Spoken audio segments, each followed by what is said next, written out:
Hello students, आज हम नया टॉपिक शुरू करने जा रहे हैं जर्नल। ठीक है, जर्नल जो है वेरी इंपॉर्टेंट है आपके लिए। जैसे आपको बचपन में ABC सिखाया जाता है, उसके बाद A फॉर एप्पल होता है, ऐसे ही जर्नल भी अब आपका ABC है। जब ABC आपको आ जाएगा, A फॉर एप्पल आने में कोई प्रॉब्लम नहीं होगी। ठीक है, इसलिए ये मैं टॉपिक पीछे बचा के आपके लिए रखा था, क्योंकि ये समझ आना बहुत ज़रूरी है। तो जर्नल जो है, पहले मैं आपको ऐसे मोटा मोटा बता देता हूँ कि जर्नल जो है वो एक फ्रेंच वर्ड है, ना कि वो इंग्लिश वर्ड है। Journal JOURNAL, journal. ठीक है, तो जर्नल से पहले आपका एक वर्ड आता है जोर, JOUR, जोर, जो कि एक फ्रेंच वर्ड है।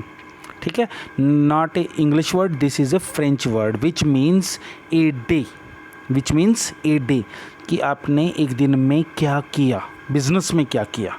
ठीक है, तो जो भी आप बिज़नेस में करेंगे वो सारा कुछ रिकॉर्डिंग करना आपने अंडर जर्नल। ठीक है, तो जर्नल के लिए आपके पास फिर फार्मूले हैं, तो वो आपको मैं फार्मूले बताऊंगा, पहले आप इसको देख लो। A journal is a book in which transactions are recorded in the order in which they occur, that is chronological order। chronological order होता है डेट वाइज, जैसे आप लिखते हो जनवरी 1, जनवरी 2, जनवरी 3, ये आ गया chronological order। जहाँ हम ऐसे बीच में ये नहीं हो सकता कि हम जनवरी का ट्रांजेक्शन्स कर रहे हैं तो हम पहले 15 जनवरी से शुरू करें तो पहली वाली छोड़ दें, ऐसा नहीं। chronological order होता है शुरू से लेके एंड तक। ठीक है, a journal is called a book of prime entry, और इसको प्राइम एंट्री भी बोलते हैं।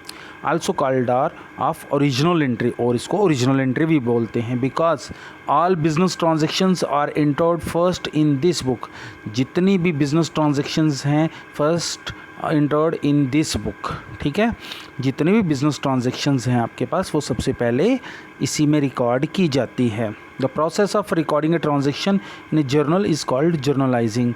जो एक प्रोसेस है इसका जर्नल का, उसी को आप जर्नलाइजिंग बोलते हैं। An entry made in the journal is called journal entry. जो जर्नल की एंट्री हम जर्नल में करेंगे उसको आप जर्नल एंट्री बोलते हैं। और इसका फॉर्मेट देखिए ज़रा, फॉर्मेट क्या है? Date, particular, ledger folio, debit amount, credit amount. ठीक है, लेजर फोलियो होता है आपका लेजर का पेज नंबर। लेजर होती है जो आपकी बिजनेस की बुक्स होती हैं, उसको आप लेजर बोलते हो, और फोलियो होता है पेज नंबर। ठीक है, तो ये था आपका जर्नल का मीनिंग। तो अभी आप देखिए ज़रा, rules of double entry system आपके पास है। Rules of double entry system very important, और यही इसमें फार्मूले हैं। 3 फार्मूले हैं आपके, पर्सनल, रियल, नॉमिनल। ठीक है, जिसको ये आगे उसको कोई प्रॉब्लम नहीं होने वाली है, ये इसलिए बहुत ध्यान से आपको पढ़ना पड़ेगा। Personal account, these represents the accounts related to individuals, firms, societies, clubs, hospital etcetera. Personal account होता है जब भी किसी का नाम आए, ये इसने बोला these represents the accounts related to individuals. Individuals होते हैं एक कोई आदमी, firm, societies, hospitals, clubs etcetera. The personal accounts are further classified as follows. तो पर्सनल अकाउंट भी आपके आगे से अलग अलग टाइप्स के हैं। सबसे फर्स्ट पॉइंट है आपका नेचुरल पर्सनल। नेचुरल पर्सन होता है जो भी कभी कोई इंसान जिसका नाम हो। ठीक है, जैसे इसने यहाँ पे बताया हुआ है, these accounts relate to human beings. For example Gurjeet account, Anil account, Richard account. ठीक है, जब भी किसी इंसान का नाम आएगा उसको हम पर्सनल, नेचुरल पर्सनल अकाउंट बोलते हैं। अब आपने ध्यान रखना है। Artificial personal account, these relate to organizations which are treated as artificial person in the eyes of law। eyes of law की नज़र में वो होना चाहिए, such as accounts of firms, clubs, companies, schools. ठीक है, जैसे हमारे पास स्कूल है, हमारा SP smart school, this is a personal account. जब भी किसी का नाम आएगा, किसी हॉस्पिटल का नाम है SMGS हॉस्पिटल, वो पर्सनल अकाउंट है। किसी बैंक का नाम है J&K बैंक, वो पर्सनल अकाउंट है। देखो ऊपर आपने देखा ह्यूमन बींग्स, तो जो भी लोग होंगे, अनिल है, रिचर्ड है, राम है, श्याम है, रहीम है, सिंह है, जो भी है। ठीक है, जब भी किसी का नाम आएगा वो आपका नेचुरल पर्सनल है। आर्टिफिशियल पर्सनल होता है किसी का स्कूल का नाम, म्यूनसिपैलिटी का नाम, गवर्नमेंट ऑफिस का नाम, हॉस्पिटल का नाम, कॉरपोरेट, ठीक है, इम्प्रूवमेंट ट्रस्ट, बैंक्स एट्सट्रा। जब भी किसी का नाम आएगा, जैसे हमारे पास रिलायंस कंपनी, टाटा कंपनी, ठीक है, ऐसे ही हमारे पास एसपी स्मार्ट स्कूल और कोई स्कूल, ठीक, और उसके बाद कोई बैंक है, J&K बैंक है, पंजाब नेशनल बैंक है, ये सारे पर्सनल अकाउंट हैं। जब भी किसी का नाम आएगा जो in the eyes of law होगा, लॉ के अंडर होना चाहिए, ये इलीगल नहीं होना चाहिए, उसको आर्टिफिशियल पर्सनल अकाउंट बोलते हैं। फिर आता है आपका representative personal account. Sometimes special accounts are open to represent indirectly a group of persons, these are called representative accounts. जब एक ग्रुप ऑफ पर्सन्स को आप मतलब कि लेते हैं इकट्ठे, उसको आप रिप्रेजेंटेटिव अकाउंट बोलते हैं। Suppose a firm has not paid wages to its 50 workers.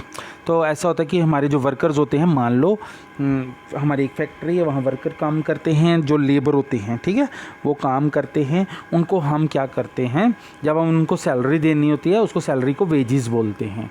जो हम लेबर को या वर्कर्स को देते हैं ना, मजदूरी जिसको हम बोलते हैं अपनी भाषा में, तो उसको हम वेजेस बोलते हैं। तो वेजेस, जब हम अपने पास वेजेस ही खाली लिखते हैं कि हमने वेजेस पेड की 50 पर्सन्स को, लेकिन हम एक मतलब नाम पे सबको रिप्रेजेंट कर देते हैं, वेजेस के नाम पे सबको दे देते हैं, ठीक है। तो वेजेस पेएबल अकाउंट और wages due account, similarly there may be personal prepaid expenses account, accrued income account. इसके बारे में मैं आपको थोड़ा ना आगे चल के और बताऊंगा, अभी थोड़ा ही इसको आप रखिए। जब हम इसको बीच में क्वेश्चंस में आएंगे तो रिप्रेजेंटेटिव पर्सनल अकाउंट को मैं और आपको एलेबोरेट करूँगा, ठीक है। फिर सेकंड पॉइंट है, अभी आपका फर्स्ट पॉइंट हुआ पर्सनल अकाउंट, सेकंड पॉइंट है आपका रियल अकाउंट। रियल अकाउंट में be divided into 2 part. Tangible real account, these accounts related to those assets which can be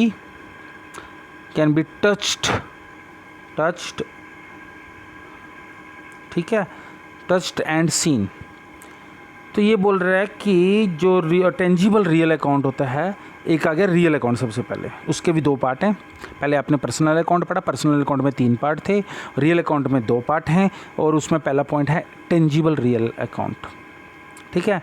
तो इसने बोला these accounts relate to those assets which can be touched and seen. हम उसको देख भी सकते हैं और टच भी कर सकते हैं, ठीक है। कैसी चीज़ें, आपके पास प्लांट अकाउंट, आपके पास प्लांट है, प्लांट का मतलब जो आपकी मशीनरीज होती है ना, बिजनेस में बड़ी बड़ी मशीनरीज होती हैं, उसको हम प्लांट बोलते हैं। Plant account, equipment account, building account, cash account, furniture stock, ये सारी चीज़ें देखो, जब आपके पास स्टॉक पड़ा हुआ, जो आपका फर्नीचर लगा हुआ, ठीक है, उन सब को आप देख सकते हैं, टच कर सकते हैं, तो उसको आप टेंजिबल रियल अकाउंट बोलते हैं। उसके बाद आपका आता है इनटेंजिबल रियल अकाउंट।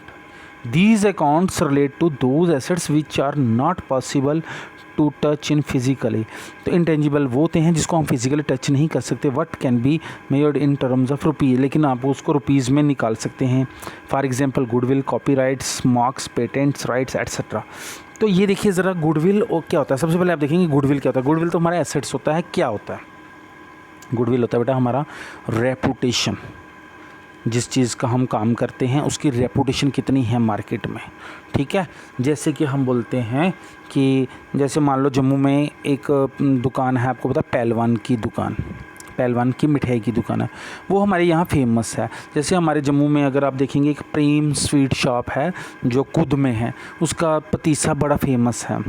तो अगर हम कभी पत्नीटॉप जाते हैं या भद्रवाह जाते हैं तो हम पक्का वहाँ से लेके आते हैं, मैक्सिमम जम्मू के लोग, ठीक है, क्योंकि उसका नाम बना हुआ है कि वो अच्छी क्वालिटी का बनाता है, उसका नाम एक चल गया है, ठीक है।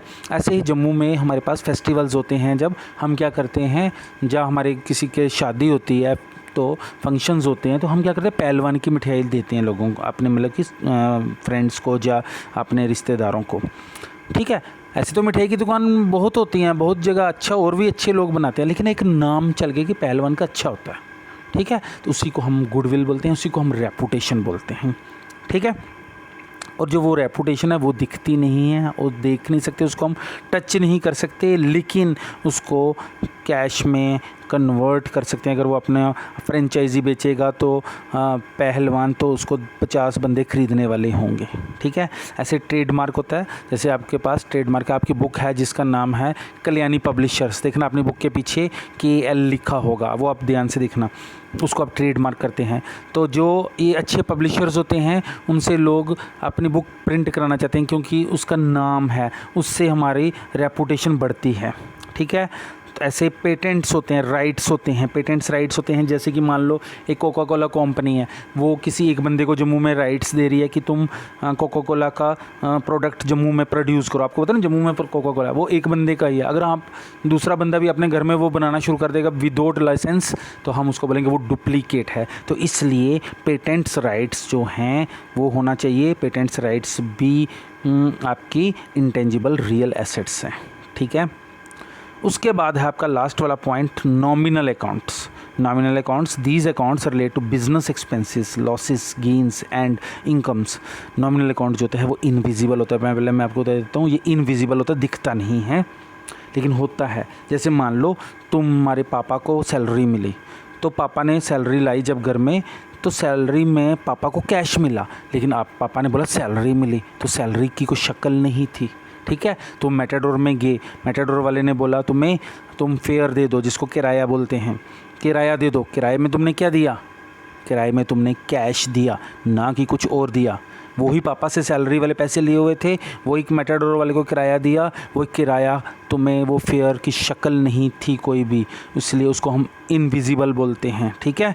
These accounts relate to business expenses, losses, gains and incomes. जितने भी एक्सपेंसेस, लॉसेस, गेन्स होते हैं ये सारे इनविजिबल होते हैं, ये नहीं दिखते हैं, ठीक है। तो इसलिए इसको हम बोलते हैं नॉमिनल अकाउंट। देखिए नॉमिनल अकाउंट में एग्जांपल्स बताइए, salaries, wages, loss, interest received, account sales account, repair account, commission, ठीक है। ये सारी चीज़ें नहीं मिलती। जैसे मान लो हमने किसी से कमीशन रिसीव्ड की, तो कमीशन में आपको वो कैश देगा या कोई चीज़ देगा, ठीक है, वो तो रियल अकाउंट है। लेकिन जो आपने बोला कि कमीशन मिली, तो कमीशन थी नहीं, उसकी शक्ल नहीं थी, ठीक है। तो इसके बारे में अगर कोई और कन्फ्यूज़न होगी मैं आपकी कल दोबारा दूर कर दूंगा, ठीक है। अभी इसका अगले पार्ट में मैं आपको फार्मूले बताऊंगा।